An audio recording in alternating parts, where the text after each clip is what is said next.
Sinabing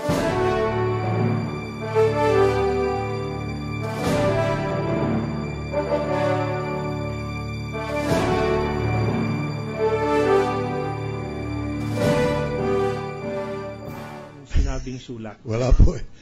Matagal na panahong hindi tumutugon. Kaya ninanag ko nga po yung city administrator ko at napapagalitan ko. Sabi ko, ba't walang reply? Walang reaction. Are they interested or not? Warningan mo. Siyempre, ako po bilang mayor, I was agitated. I was being pressured by the LRT people that they were going to take over the public market. There was agitation among the stallholders. There was, of course, the barangays in the area demanding for a solution to the impasse.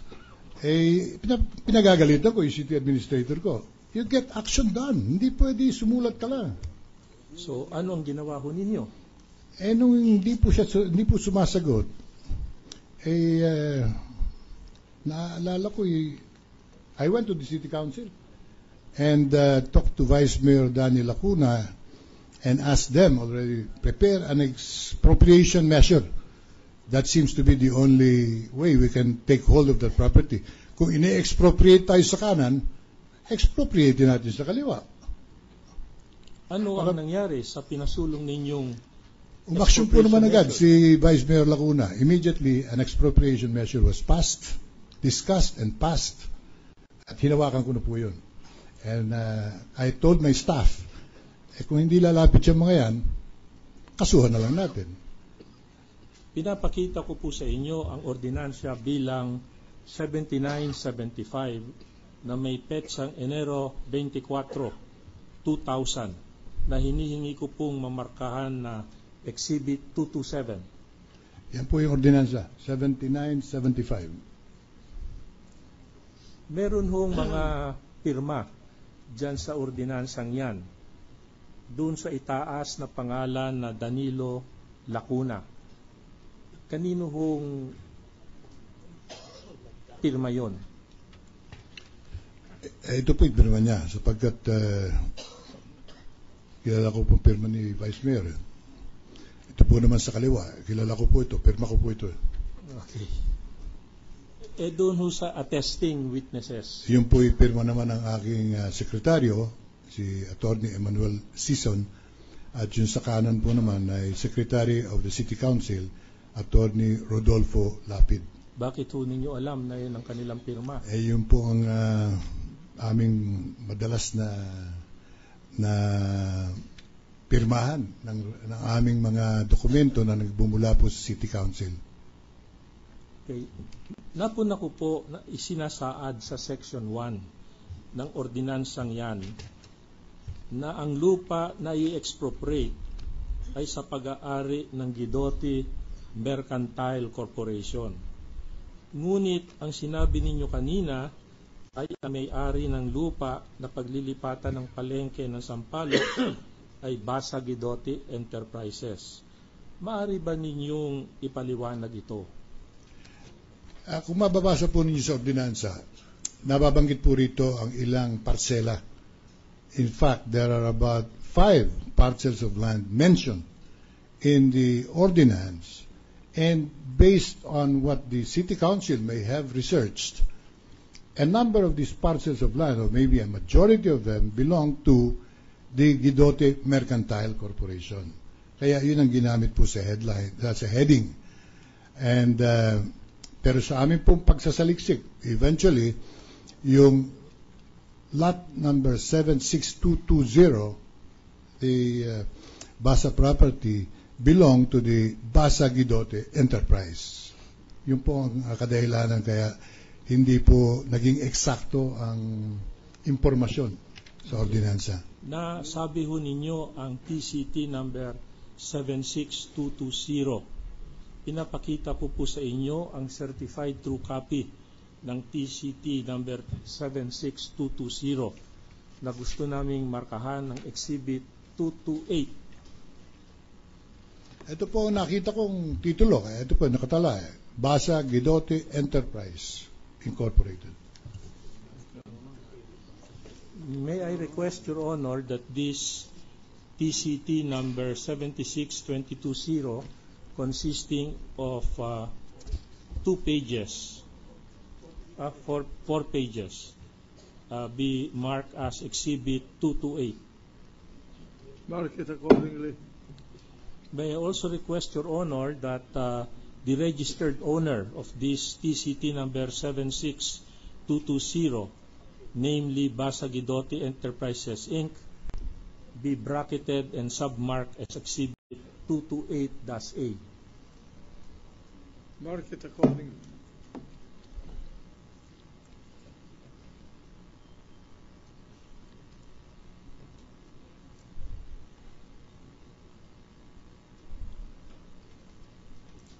Kung mapupunan ninyo, meron hong 2 lote na nakasaad dyan sa TCT number 76220.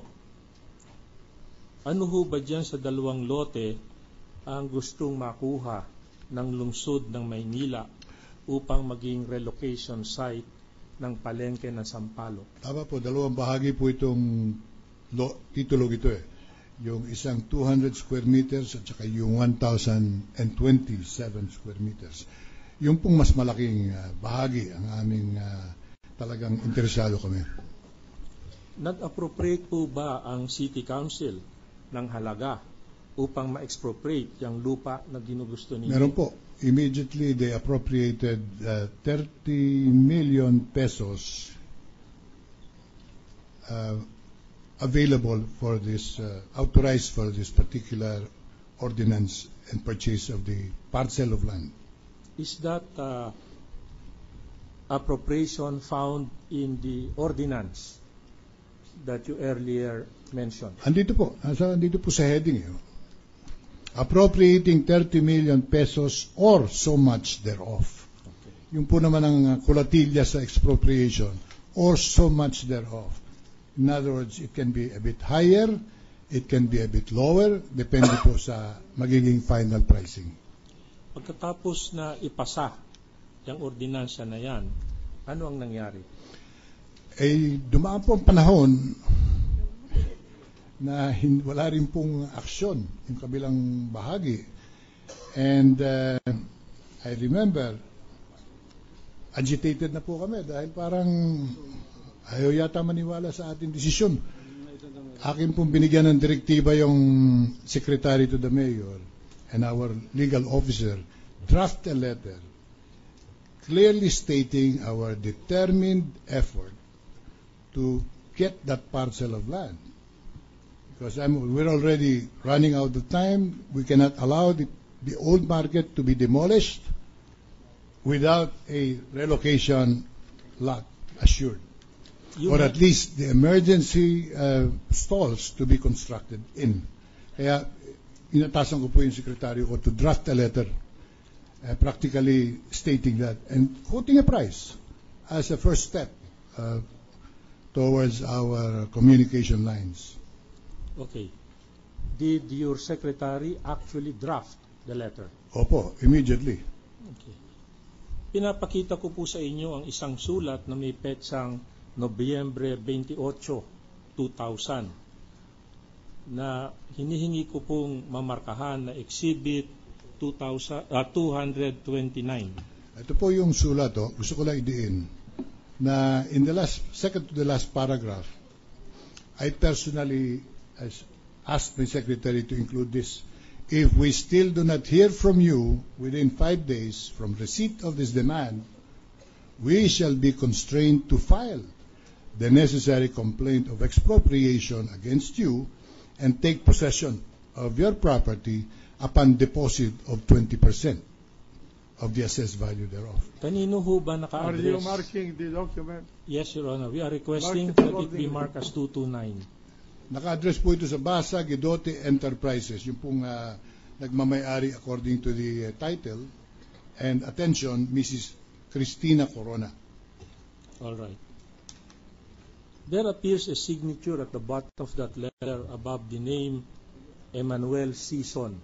Whose signature is that? Ito po ay dun sa aking sekretaryo who of a long period of time. Sekretaryo ko po ito from my vice mayorship, and Ano ho ang alok ninyo sa Basa Guidote para sa lupa nila? we offered them, of course, the lowest possible that we could.